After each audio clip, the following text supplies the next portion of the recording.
So one of the goals of the Council of Nicaea was to bring about Christian unity on the date of Easter or Pascha, and I will use those terms interchangeably in this talk. And so in order to achieve this, the Council defined Pascha to fall on the Sunday after the first full moon of spring. But how do we actually determine that date in practice? This is not a simple task for the ancient people, and this task forms the basis of tables that we still use today in the Orthodox Church to compute the date of our most important feast. But before we get into the tables, we have to take a look first at the underlying mathematics. So the start of spring in the northern hemisphere is given by the vernal equinox. That's the moment when the sun crosses the celestial equator from south to north, and we know that day and night are approximately equal in length.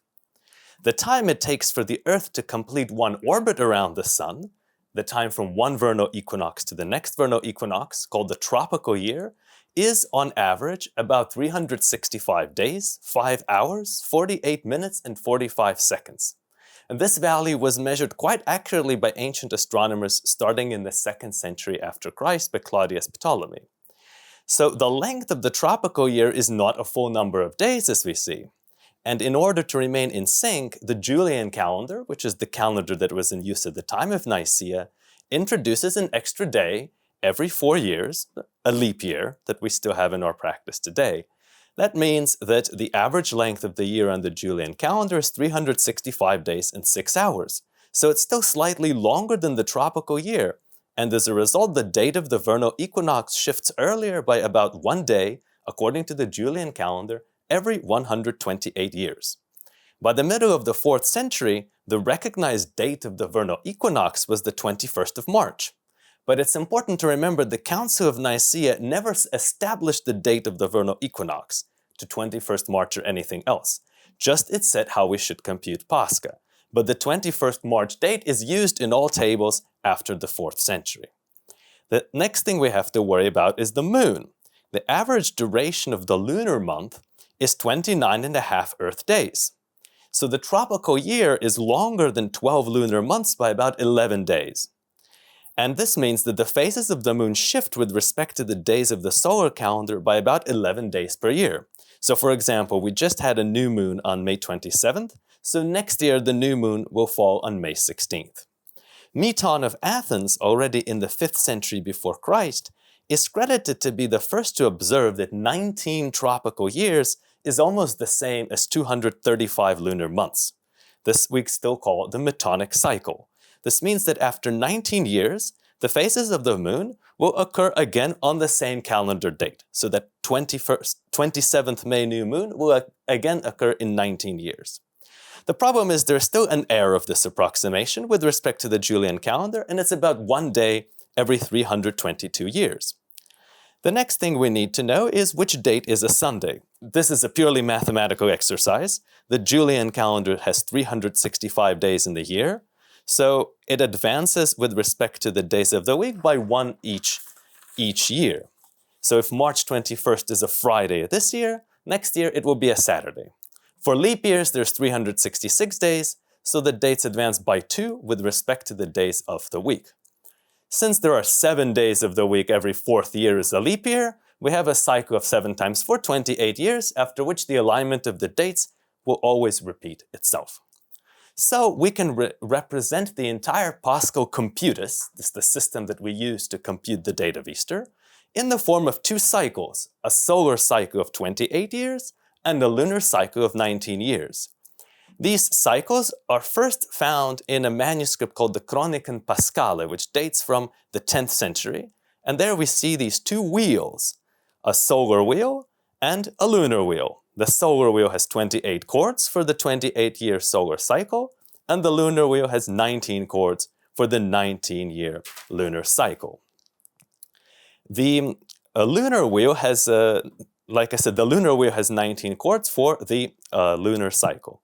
The outer numerals in the lunar wheel indicates the lunar cycle from 1 to 19. The first circle indicates the month, March or April. The second circle, the day of the month, when the Paschal full moon occurs.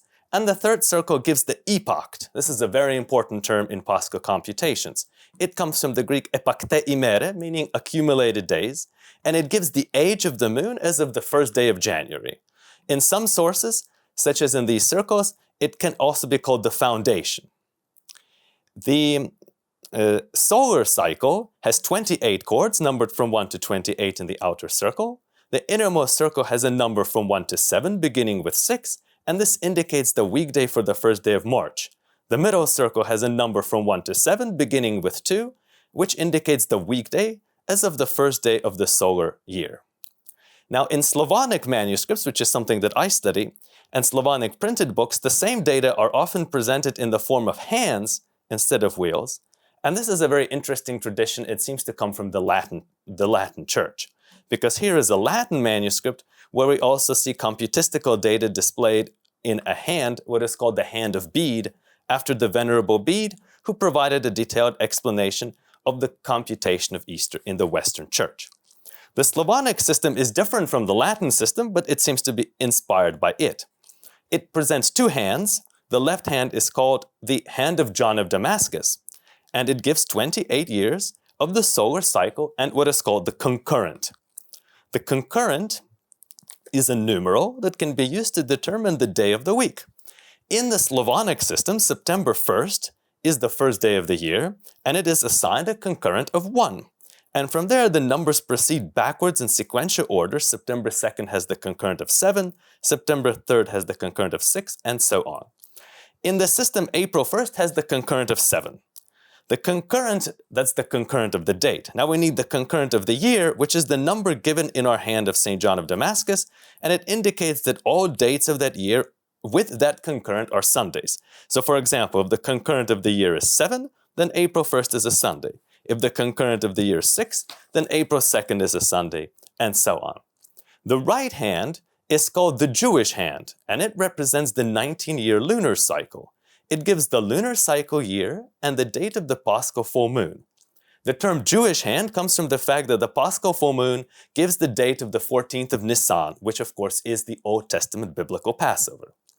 Using this system, it's rather simple to compute the date of Pascha for a given year. So let's try it for this year, 2025. So keep in mind that the system begins with the year 1 according to the Byzantine era, which is 5508 before Christ. So the year 2025 is thus 7533 according to the Byzantine numbering. To obtain the solar cycle, we divide the year by 28, take the remainder, and that's 1. In mathematics, this is called modulo. Looking at the Hand of John of Damascus, we find that a year with the cycle of 1 has the concurrent of 1. Next, we know that March 24 has the concurrent of 1. Now, how do we know it? Well, we can actually compute this, but that's a bit tedious, so we can look this information up in the Menologion, the calendar of the saints. For example, there's one printed in the back of the Apostolos, the book that we use to read the epistle at the liturgy. The red numerals in the margins are the concurrents for each day. Since the concurrent of the year is 1, all dates with the concurrent of 1 are Sundays. So March 24 is a Sunday, and so are March 31st and April 7th. Next, we have to obtain the lunar cycle. To do this, we divide the year by 19, so 7533 modulo 19 is 9. If we look at the Jewish hand, we find that a year with the cycle of 9 gives us the Paschal full moon on the 4th of April. Putting these two pieces of information together, we obtain Easter on April 7th. The first Sunday after the Paschal full moon of April 4th. By the Gregorian calendar, which we use in practice today, this is April 20th, so we have the correct answer for this year. This method still requires considerable computation. We have to figure out the dates that fall on a Sunday, the date of the Paschal full moon, and so forth. But we could unite the two tables and create a single Paschal table with the value of Pascha pre-computed for 532 years. The number 532 comes about because the entire design is cyclical, with a period of 19 times 28, so 532 years. The earliest such tables are attributed to a certain presbyter John from Sicily and span the years from 877 to 1408. Unfortunately, I don't have access to the manuscript where we find those tables, but here is an edition, which anyway is easier to read. The table gives the Byzantine era year, the year from the birth of Christ, AD, the solar cycle, the epoch of the sun, which is similar to the concurrent that we saw in the Slavonic system, the lunar cycle, the epoch of the moon. Here it is the Roman epoch, because this is an Italian manuscript, which gives the age of the moon on March 22nd rather than the Byzantine epoch, which is the age on the 1st of January. Then it gives the date of the Paschal full moon, the day of the week of that full moon, and the date of Pascha. And tables like this can give additional information, in this case, the indiction and the length and the beginning of Great Lent. Now, tables like this can still be found in the liturgical books of the Greek-speaking churches. It's always interesting to see what we find in the Slavonic books, because their Byzantine texts sometimes are presented in unexpected ways. And here we will not be disappointed.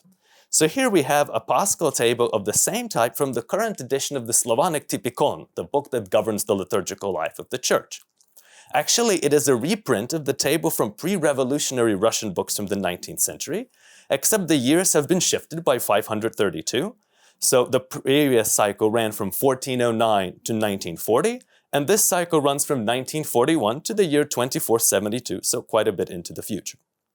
So let's use this table to compute the date of Pascha for the current year, 2025, or again 7533 of the Byzantine epoch. So the first column gives us the indiction. This number is useless for Paschal computations. It's an alternative way of numbering the year according to a 15-year cycle used for Roman taxation. The next two columns give the solar cycle and the concurrent. These were the same values that we found in the hand of John of Damascus above, and they're used to determine which date falls on a Sunday in a given year. The next column gives the lunar cycle, which is the number that we also had in the Jewish hand, and which tells us where we are in the Metonic cycle. The next column gives the foundation. So we already saw foundations above in the Chronican Paschale. This is another term for epoch, and it gives the age of the moon on some day, which in these Slavonic tables is the 1st of March. In our year, the foundation is 12, meaning that the moon was aged 12 days in the 1st of March. That means that the full moon was on March 3rd, so that's too early because it falls before the March 21st vernal equinox. The next new moon is on March 18. The next full moon is on April 1st, and after that there is a new moon on April 16. The April 1st full moon, since it falls after March 21st, should be our Paschal full moon. Okay, but if we return to the Jewish hand, we saw from there that a year with lunar cycle 9 has a Paschal full moon on April 4th. So why did we get a discrepancy of 3 days? Recall from the beginning of the talk that the approximation of the Metonic cycle accumulates an error of 1 day every 300 years. The Byzantines were well aware of this problem. Thus, efforts were made at times to increase the numerical values of the foundation so that the tabular values of lunar dates could be brought closer to the actual astronomical phases of the moon. For example, Michael Psellos in the 11th century created Paschal tables where he increased the foundation by 1. And Matthew Vlastaris in the 14th century increased the foundation by 3 days. As we said, these tables are reprints of tables found in pre-revolutionary Russian editions, which had values for the years 1409 to 1940, so they must have been put together at the end of the 14th or beginning of the 15th century. Hence, their foundation was also increased by 3 with respect to the 4th century epochs that determined the Paschal full moon indicated by the Jewish hand. Coincidentally, the tables in the Typicon are followed by lunar tables that give the same value of the foundation and fairly accurately give the phases of the moon for the 14th or 15th century, but are not very useful for determining lunar phases today. So when these tables were reprinted in the current books, not only should the years have been adjusted by 532, but the foundation of the moon should have been increased by 2 to reflect the current dates of the phases of the moon. If the foundation was increased, does that mean that the dates of the Paschal full moon and consequently the date of Pascha itself was changed? The answer is no. The Paschal full moon and the date of Pascha remained unchanged since the tables put together in the 4th century, but it was stated by the Byzantines that the Paschal full moon occurs when the foundation is 17 rather than 14, so not 14th Nisan, but 17th Nisan. Actually, there have been a couple of attempts to reform this. For example, in the 14th century, Nicephorus Gregoras, a famous Byzantine theologian, proposed to move the computed Paschal full moons back by 2 days, so realign the Paschal full moons with the foundation, so it would fall on the 14th of Nisan and realign with astronomical observations. This proposal was rejected by Emperor Andronicus II. Later, the Gregorian calendar reform did the same thing. The epochs were updated and the Paschal full moon was shifted. However, the Gregorian reform went one step further. A lunar correction, what's called the lunar equation, was introduced, consisting of adding 1 to the epoch to make the full moon fall 1 day earlier every 300 years. The result of this is improved astronomical accuracy, but it also makes the lunar tables much more complicated because instead of one 19-year cycle, there's a series of different tables that are used for different periods of 100 years. Now let's go back to the Slavonic tables for a second. So how do we determine the date of Pascha? Actually, it's already been determined for us. The last column of the table is labeled the key of bounds, and it gives us a letter corresponding to a specific date of Pascha.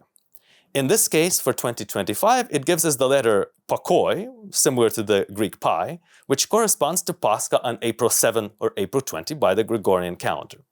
The Typicon has one more series of tables that explains in detail the structure of every one of the 35 years represented by these letters, starting with As, the first letter, corresponding to Pascha on the 22nd of March, the earliest possible date, and ending with Lesser Use, the last letter, corresponding to Pascha on April 25th, the last possible date. And one of the things it indicates in this table, as you see, is the date of Pascha. Finally, there is this one column in the table labeled the epoch. And given what we know about epochs already, this must have something to do with the date of Pascha. Actually, there's quite a bit of conflicting information about this. If we open the Настольная книга священнослужителя, the clergyman's handbook, which is a manual for clergy in the Russian Orthodox Church, published between 1977 and 1994, it describes the following. The epoch in the Paschal table is the number of days that completes the foundation to 21 if the foundation is less than 21, or to 51 if the foundation is greater than 21. This makes it possible to know the end of the Old Testament Passover, that is, to compute the date of 22nd of Nisan. This is a very strange explanation. First of all, why do we need the 22nd of Nisan? As the authors admit, this has no bearing on determining the date of Pascha. Second, why is this called the epoch? Finally, if it has no bearing on the date of Pascha, why is it in the Paschal table? Medieval scribes who copied these tables by hand wouldn't just copy 532 numbers that had no function in determining the date of Pascha. We find another explanation in a book published in 1797 by Hieromonk Irenaeus, Сокращение церковной хронологии, the abridged church chronology. And this information has been reprinted in many manuals on liturgics. And here's what he says. The lunar epoch is a number that shows the day of the November new moon.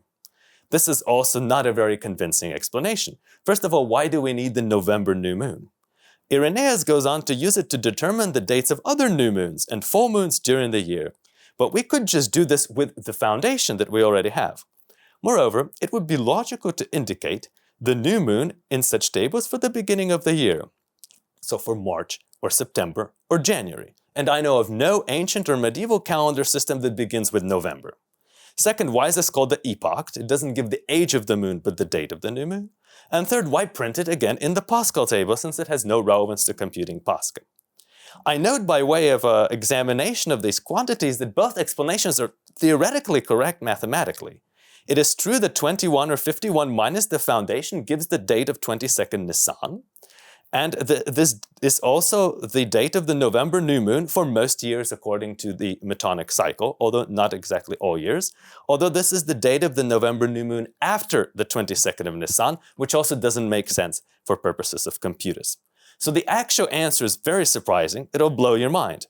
The epoch is the date of the Paschal full moon, which is to be expected, since this is the key piece of information that we have not seen in the table so far. But this is the Paschal full moon expressed according to the Coptic calendar. So the number 9 indicates the 9th day of the Coptic month of Farmuthi. The month of Farmuthi runs from the 27th of March to the 25th of April by the Julian calendar. So the 9th of Farmuthi is April 4th, which was also the date of the Paschal full moon indicated in the Jewish hand for a year with a cycle of 9. So the tables give us the same results as we expected. Now, how did the Coptic month make its way into the Slavonic liturgical books? That's a very interesting question. Remember that the system was designed in Alexandria, so the use of the Alexandrian calendar has a historical reason. A Slavic scribe must have translated the table from some Greek manuscript that had these Alexandrian months indicated. But since the Slavs did not understand the Alexandrian calendar, the true value of this column came to be lost, and other fanciful explanations were put forth. But why is this value called the epoch? It seems that there is a misunderstanding. At some point, either in Slavonic or in the Greek, the previous column had been labeled foundation or epoch, since these two terms actually mean the same thing. And the next column, which is now called epoch, must have been labeled key of bounds. Since the date of the Paschal full moon is the actual key to the bounds of Pascha for a given year.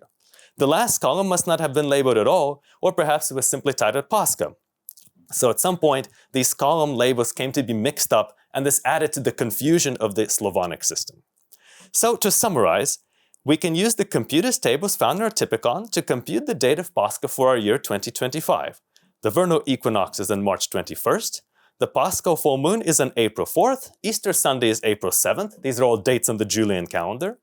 In reality, the vernal equinox was on March 7th according to the Julian calendar, the Paschal moon on April 1st, however that still gives us April 7 as the date of Pascha, even astronomically, which is April 20 by the Gregorian calendar.